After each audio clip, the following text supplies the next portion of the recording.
It's coming, I'm telling you. Hello lovely people, and welcome back to this week's new video. As you can see, I am joined here by Coda, my boyfriend, and also Nico, who I am currently dog sitting. Coda is here to help me pick out my October TBR for the very first time, and I thought it would be a very funny twist, and this is actually a lot more trouble than I thought it would be. So how this is going to work is that there are 3 categories. Number 1 is I have a couple books on my shelf that I have not read, and they are either thrillers or scary. Coda will pick 3 books from what I have on my shelf right now. The second category is books that I will be either purchasing or borrowing from the library, so he will only be hearing the synopsis. Number 3 is Coda has actually done his own research to pick out books for me to choose. Starting off with the books that I have on my shelf, the first book you definitely know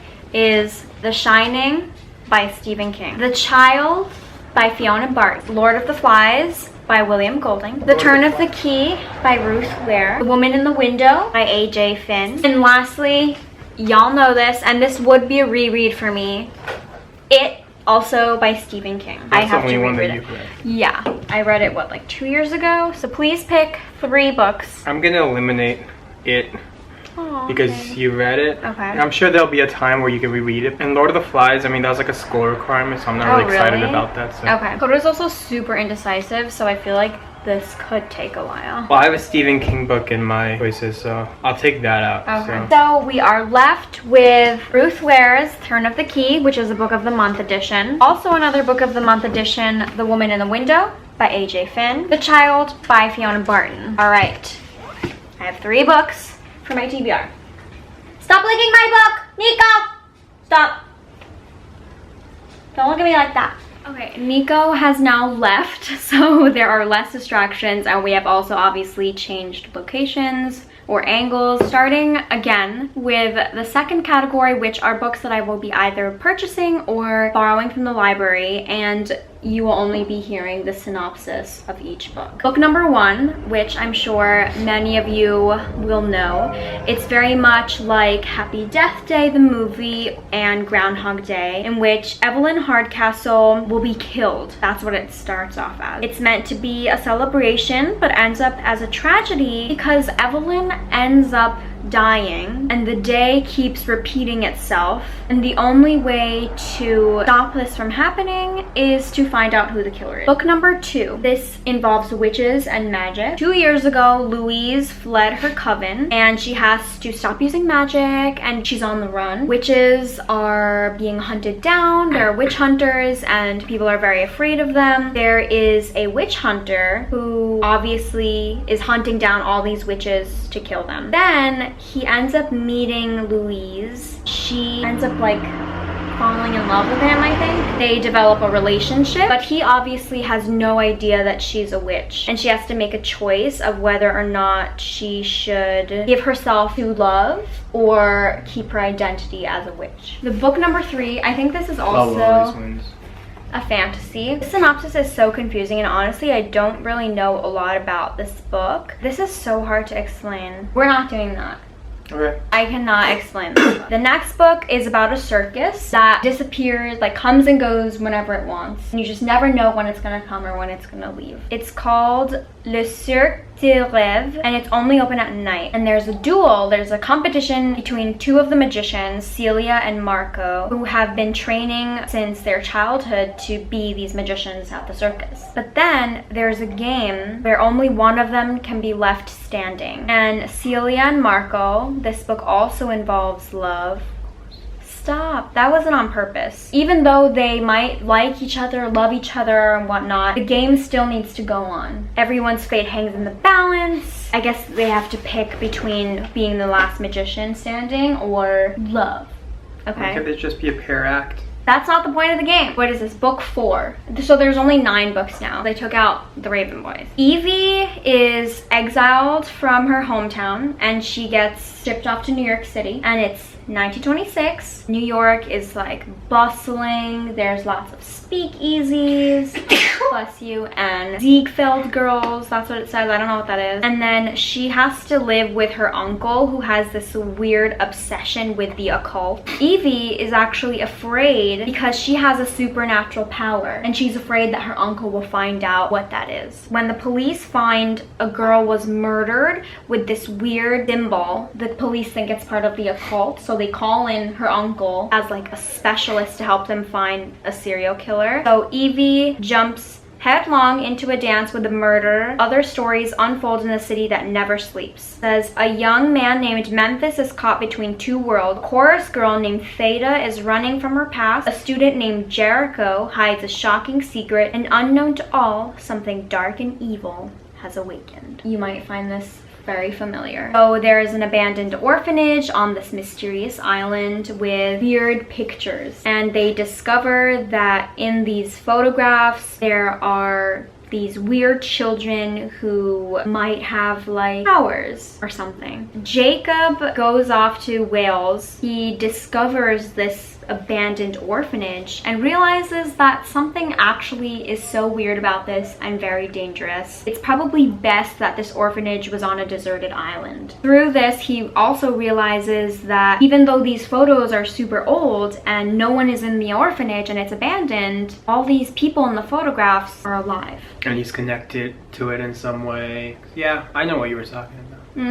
Okay. Book number 6. Breakfast Club meets Pretty Little Liars. There are 5 strangers and only one can walk out of the detention center alive. Everyone's a suspect, and of course they all have these secrets, but everybody needs to pay very close attention to the details because you have to solve this. There is the brain, and he's like super smart. He's headed to Yale, and he's not a rule breaker. Addie is the beauty queen. She's the homecoming princess. Nate is the criminal. He's on probation for dealing. Cooper is the all-star baseball pitcher, and Simon is the outcast, but he's also the creator of the high school's gossip app. Before the end of detention, Simon is dead. On Monday he died, and on Tuesday he was planning to post something on the app that was like really juicy big news gossip. So they have to find out who killed. Book number 7 is a thriller. A man moves to a new town with his son after his wife dies to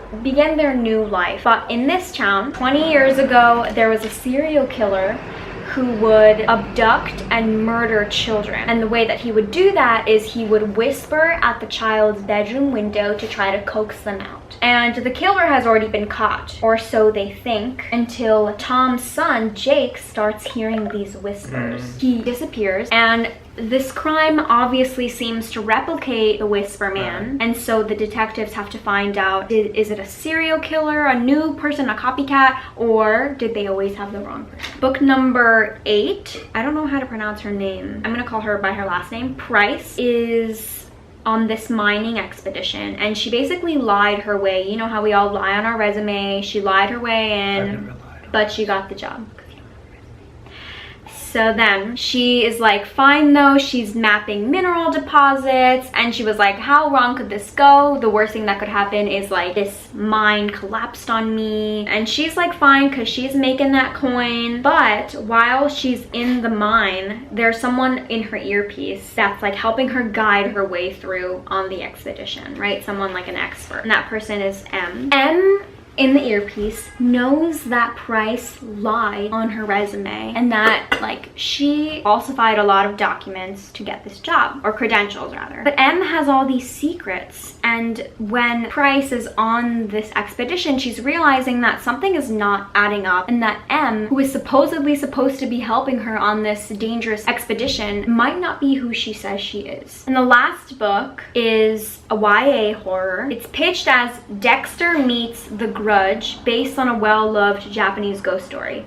And we are Japanese, and personally, I would say that Japanese horror is so much scarier than American. Japanese horror films tend to be darker. It doesn't rely on music to scare you. It's not as like, there's like a whole routine to horror films here, but in Japan they kind of, not just Japan, like Asian films, they tend to go like beyond. So this book reminded me of that, and I thought that would be a good addition to this. I just heard about this book today, literally from Riley Marie's TBR, so I just know what she said about it. There is this girl, and she hunts murderers. She's dead. A dead girl hunts murderers.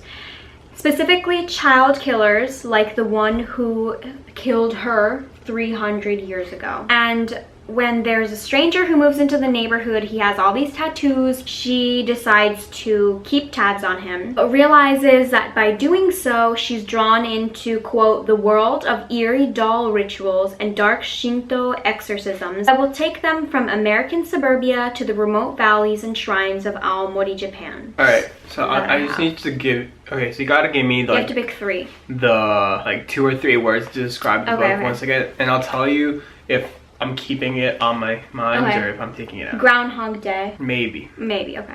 Good. Can you delete the ones I say? Witches and Witch Hunters. That feels like a maybe. Come back. Yeah. Circus. Take out. 1920s. Occult. Murder. Alright, take it out. Orphanage. Creepy pictures. Alright, maybe. Breakfast Club. Maybe. Whisper. Maybe. Murder serial killer. Mining expedition. Take out. Ghost killer. Take out. Oh. And then you could take out the Coven too, because I don't really remember what the story was about. Okay, so that leaves 4 books. Oh, really? Nice. So we're gonna go Groundhog Day, Orphanage, Breakfast Club, Serial Killer. Right. Take out Groundhog Day. Groundhog Day. All right. It's okay, but it's not like that interesting. So the books that you have chosen are Miss Peregrine's Home for Peculiar Children. Eva Green. Yeah, he loves Eva Green from Penny Dreadful. One of Us is Lying. The Whisper Man. I almost picked that for my book of the month and I asked you about it, but you were like, oh, you picked too many thrillers. Pick the romance. Those are the 3 books that I have, and now it's your turn.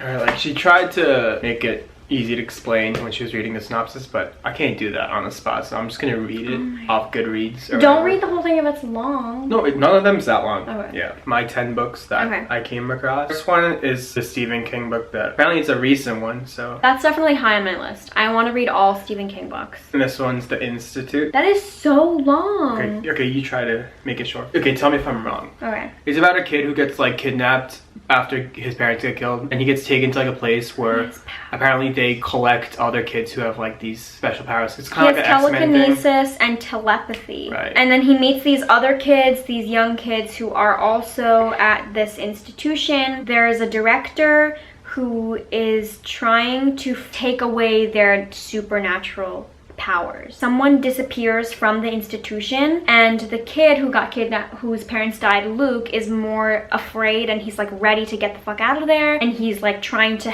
get help, but no one has ever escaped. This one is called Found by Erin Kinsley. An 11-year-old Evan vanishes without trace. His parents are plunged into their worst nightmare, especially as the police, under massive pressure, have no answers. But months later, Evan is unexpectedly found, fighting and refusing to speak. His loving family realize life will never be the same again. Other children might be in danger. It's going to be harder to find out who's responsible. It says that this book is like Broadchurch. Okay. And Fiona Barton. That's one of the books you chose, The Child. That could be interesting. Book number 3. This is called Old Bones, and this is a first in a series, I'm guessing. Nora Kelly, a young but successful curator with a series of important excavations already under her belt, is approached by the handsome historian Clive Benton to lead an expedition unlike any other. Clive tells his story, one involving the ill-fated Donner Party, who became permanently lodged in the American consciousness in the winter of 1847. The first skeletonized survivors of the party stumbled out of the California mountains, replete with tales of courage, resourcefulness, bad luck, murder, barbarism, and finally, starvation and cannibalism. Captivated by them, Nora agrees, and they venture into the Sierra Nevada in search of the camp. And this one's called The Holiday by T.M. Logan. It was supposed to be the perfect holiday. A group of families are enjoying a week together in the sun. 4 women who have been best friends for as long as they can remember, making the most of a luxurious villa in the south of France. But Kate has a secret. Her husband is having an affair. And a week away might just be the perfect opportunity to get the proof she needs. To capture catch him in the act once and for all, because she suspects the other woman is one of her two best friends. One of them is working against her, willing to sacrifice years of friendship to destroy her family, but which one? As Kate closes in on the truth in the stifling Mediterranean heat, she realizes too late and the stakes are far higher than she ever imagined, because someone in the villa may be prepared to keep their secret hidden. The Sound of Rain by Greg Olson. Former homicide detective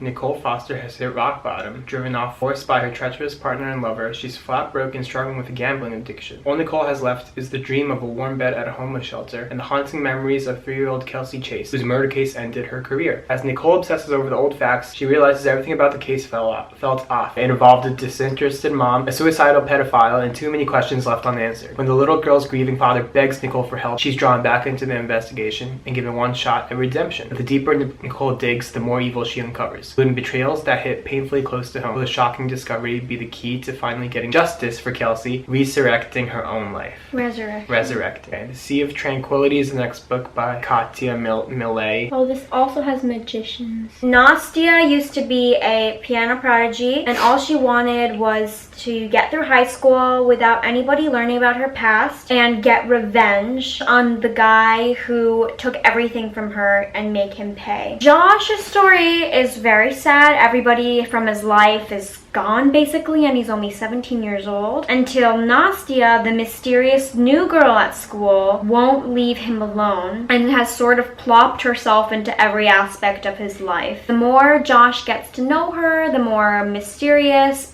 she becomes. He's more interested in her, and their relationship intensified, but there are all of these unanswered questions. Oh, nice. This one is like the only one I know, and she probably knows the story too. Based off the movie Fight Club, book Fight Club, if you're interested. You're not even interested.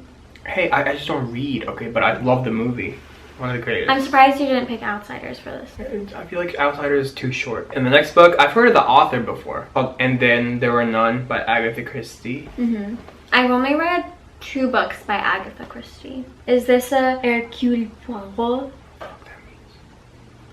Okay, this plot's short. I can read this. First, there were 10. A curious assortment of strangers summoned as weekend guests to a private island off the coast of Devon. Okay, why do people write like that? Their host, an eccentric millionaire, unknown to all of them, is nowhere to be found. All that the guests have in common is a wicked past they're unwilling to reveal, and a secret that will seal their fate. For each has been marked for murder. One by one they fall prey. Before the weekend is out, there will be none, and only the dead are above suspicion. The next book is called The Firm by Robin Waterfield. Also another short plot. Mitch McDeere, a Harvard law graduate, becomes suspicious of his Memphis tax firm, excessive office security, and the Chicago mob figure into its operation. It says adaptation. Is this a real book? Yeah, isn't it?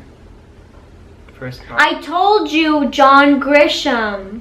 Okay. Take that book out. Okay, well, at least we both took one out. Last book. This is called In Cold Blood by Truman Capote. Right. On November 15, 1959, in the small town of Holcomb, Kansas, 4 members of the Clutter family were savagely murdered. A blast from a shotgun held a few inches from their faces. There was no apparent motive for the crime, and there were almost no clues. And I think that's the plot. Wait, oh my god, what if I did read this? You read this? That's why I told him to check my Goodreads app to cross-reference. I gave her the titles. I know I read Truman Capote, but I don't remember which one it was. I've read it. She's read it. I read it last year. Did you like it?